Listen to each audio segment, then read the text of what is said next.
So here we have the damp mouldy wall. The good thing about mould is that if you've got it at the base of the wall, you know that you don't have rising damp, because rising damp comes from groundwater, which contains hygroscopic salts. They inhibit mould. Mould on walls eliminates the possibility of rising damp as the root cause of dampness. The other thing is, if you've got mould, especially if it's across the property, you know you've got a ventilation issue, you know you've got an excess vapour, and you need a ventilation, dehumidifier, and to monitor vapour. The background is, should we say, there is 45. So actually the background... It's interesting when an internal wall is damp compared to an external wall, because obviously an internal wall is less likely to have heat loss, but sometimes you have pipe work such as radiator pipes that cause the heat loss. Also, it's likely that you were getting the mould and dampness during the summertime when the radiator was off, but now that it's winter and the radiator's on, the wall has dried out, yet the internal wall hasn't dried out because it isn't benefiting from the radiator. In the corner there. Yeah, I mean, it was all like this wall, actually, wasn't it? From sort of behind. Yes, but as I was telling Simon, yeah, that we basically since then we had I cleaned it with some but also we had the pointing down. also with the pointing done. So I think that because before we had the pointing done, this started flaking off the wall, and that was what that was sort of just before we had the repoint. I think that might have been what eventually pushed us over the edge to get it done. Still damp though. Is it? The repointing weren't much. I mean, I hate to say this, but repointing won't make much difference for internal dampness. Or is it? I mean, before it was sort of. I mean, there was very little concrete left between the bricks, so basically the rain was. Not ideal, but it will disperse within the brick. It may. I mean, I would. It's not that I'm saying you shouldn't repoint. It's just that it's not going to be the cause of internal damage. Okay. I mean, what you have here. So this thing here wouldn't have been because we needed repointing there. The ceiling, yeah. But I can see where the new bricks are. Have a look on the outside of it. It's really critical that the extractor fan is both good and remains running for half an hour after a bath or shower, and that the door is kept closed. The reason why is that vapour moves through diffusion like smoke. If somebody was smoking a cigarette in the bathroom with the door open, no fan on, you'd soon smell it elsewhere. But if the door was closed and the fan was on, you probably wouldn't do, because it's going in that direction. So that's really critical, and I think that has to be one of the key points. I mean, that damp there is definitely created by humidity that's coming from this area. Vapour rises because H2O is lighter than O2. Two hydrogens are lighter than one oxygen, so therefore that's why the clouds form in the sky. So it will rise up the property, even if it's generated in the lower floors. So vapour from the kitchen, we don't have a kitchen door, so that will just come up as well. Being open plan kitchen is an extra complication.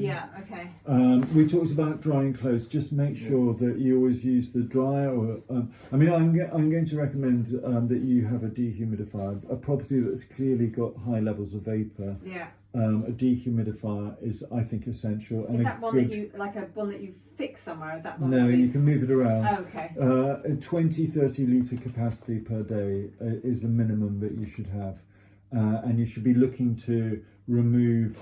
I have one myself. Yeah, we all have the same issues and complications and challenges. Especially working from home since COVID means that there's much higher impact on respiration and cooking during the day and so on.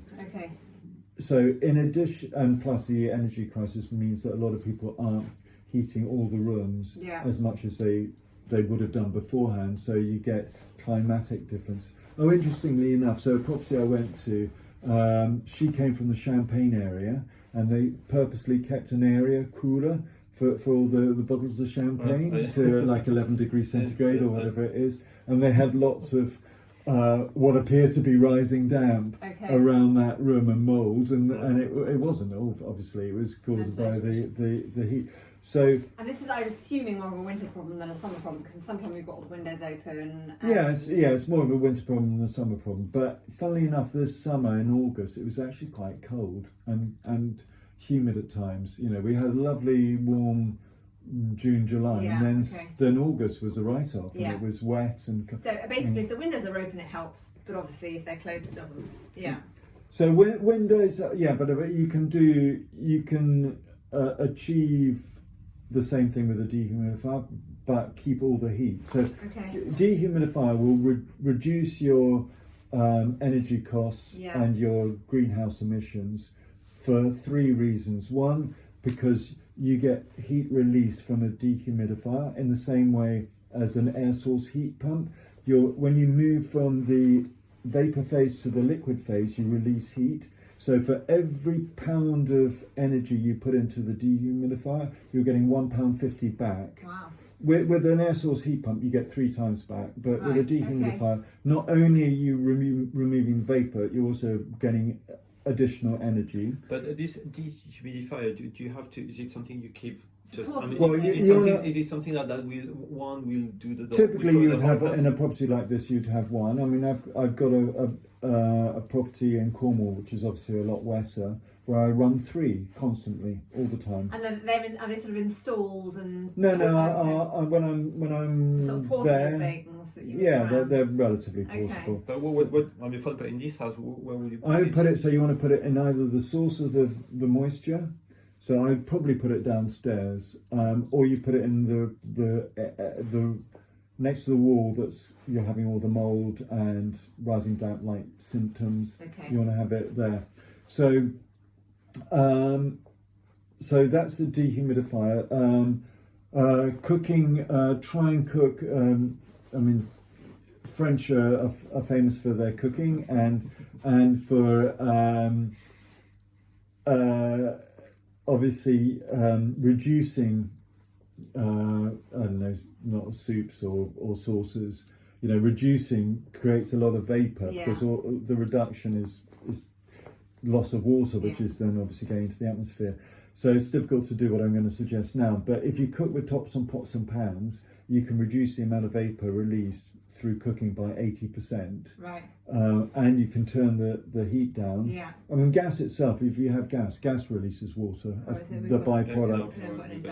Induction. But even so, and the induction is great because you can control it more, and you just have to have the top on with just a nice little gentle simmer. Still 100 degrees centigrade. Still cooks as quickly. So is it the case? I assume the more dehumidifiers you buy, the better it is. So if we were to buy 2, would that be better than buying 1? Or does it work like that? I would start just try and get your dew point down. I'm going to explain later. The dew point is the critical thing. Dew point is an exact proxy for vapor pressure, the vapor in the air. At the moment, the external dew point is about 5.6. Your internal dew point, I think, is around 12, 13, and you need to bring it down, right down to somewhere close to outside. In a well-ventilated property, the dew point is going to be the same as the outside dew point because that's the vapor in the air. And you can never drop down below that unless you use a dehumidifier. So a dehumidifier is a really good way of controlling the dew point, reducing it. The other thing I was going to say about the dehumidifier is if you humid air feels naturally colder than dry air.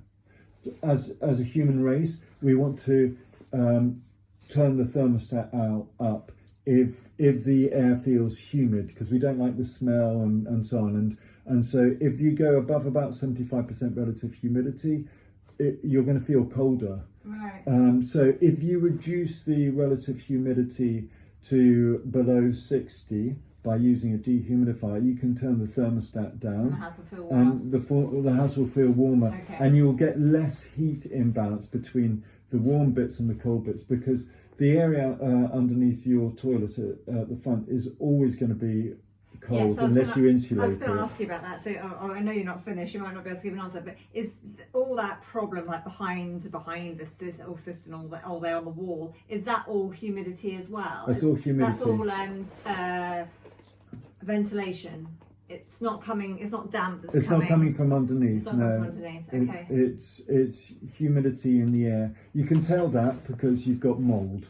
If you've got mould, you can't have rising damp because rising damp contains calcium nitrates and either other hygroscopic salts that inhibit mould growth. That's why they pump it into food to keep the shelf life longer. Is it inhibits mould. It doesn't in the right environment mould will grow anywhere, but it reduces the chance of mould. And anyway, you've got mould everywhere, so therefore you do absolutely know. Yeah. I So mean, even though the bottom of the plasterboard, they're rotten. I mean, they're essentially if you go underneath the cupboard, and if you but the other thing you've got is you've got a solid floor here, and solid floors, it will get cold, right, because the ground will tend to be colder than higher up, and it will exacerbate any condensation issues you have because the solid screed floors are impermeable. It's a bit like putting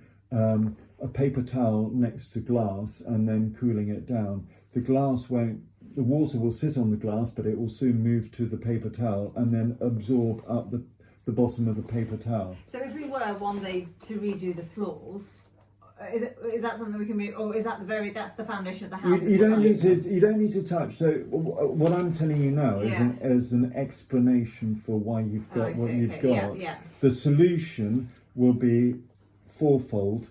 One is to reduce the vapour, bathroom, kitchen, drying clothes, and respiration's harder, but just if you feel a dehumidifier will solve it, but also you can obviously open the windows or you want to be aware of your heat so that you don't get heat imbalance between a cold wall and if the source of vapor is warm, like your bathroom is really warm, but your cold wall is so what's going to happen is the vapor is going to move from your lovely warm bathroom to the cold wall, and it's going to condense there. Right. So through diffusion, it's always going to find its way to diffusion moves through vapor pressure from high vapor pressure to low vapor pressure. So it'll always even itself out across the property, but the heat won't. The heat moves through air currents.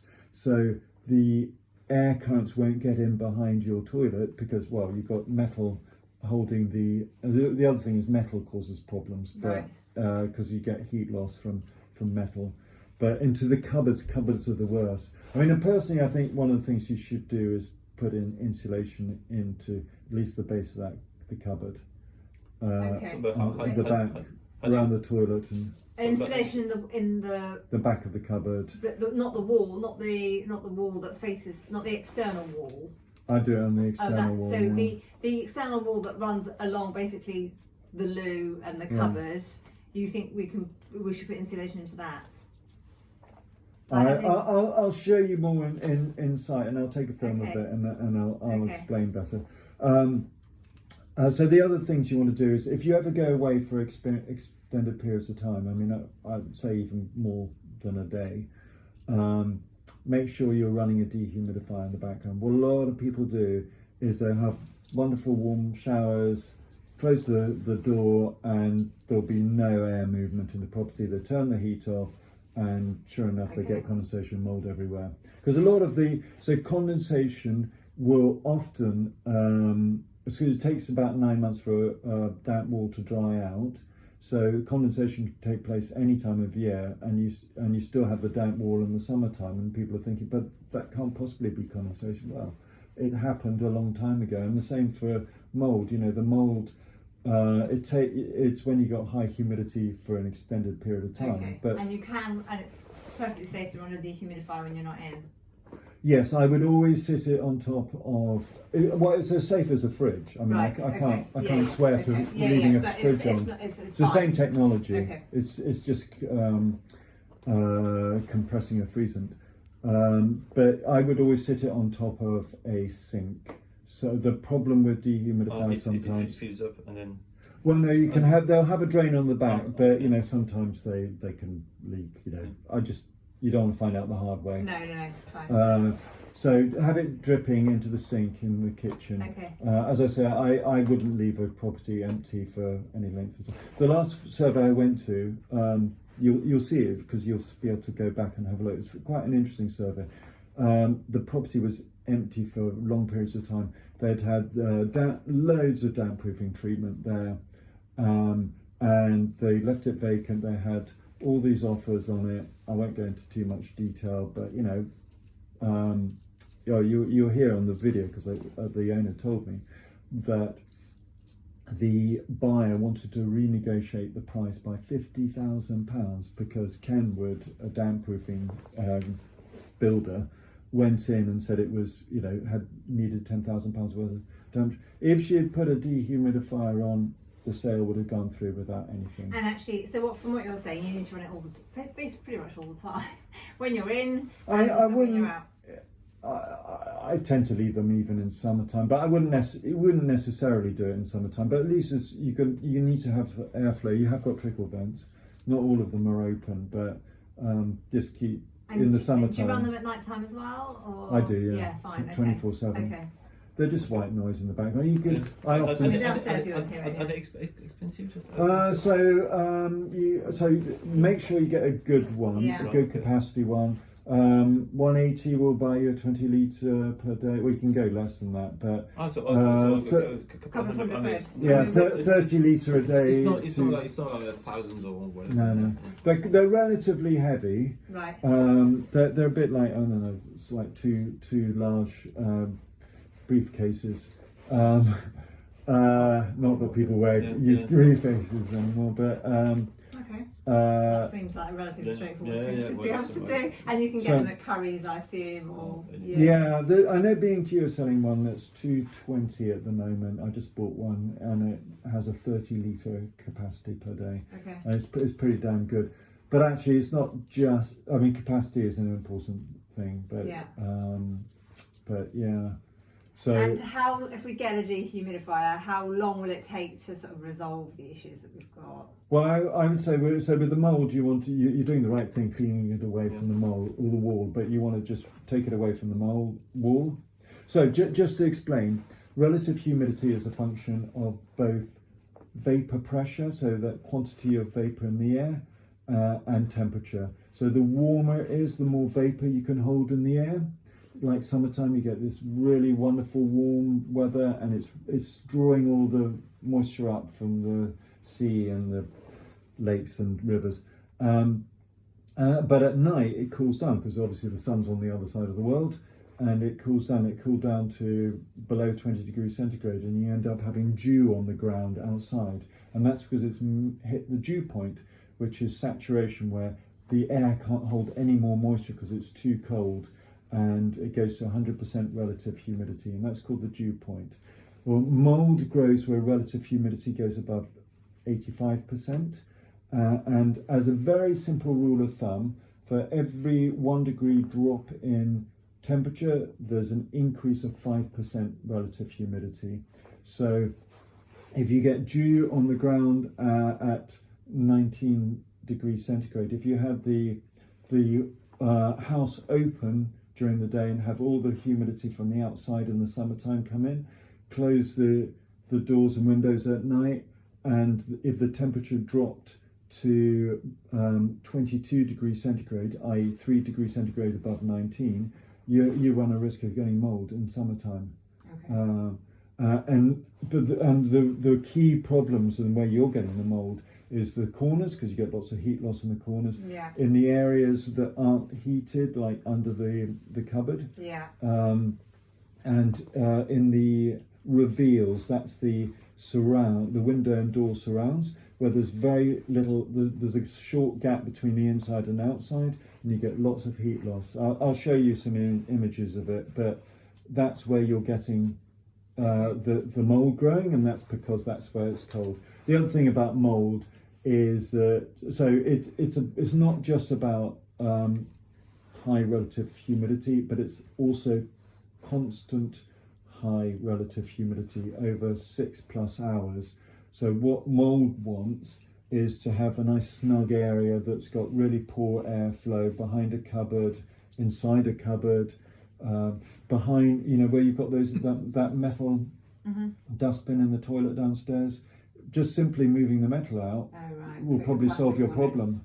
Okay. Or plastic, well no, because it's still stopping the airflow, but the metal is making it worse because it's causing heat loss, additional heat loss, but it's the lack of airflow. So in fact, if we move that toilet brush altogether.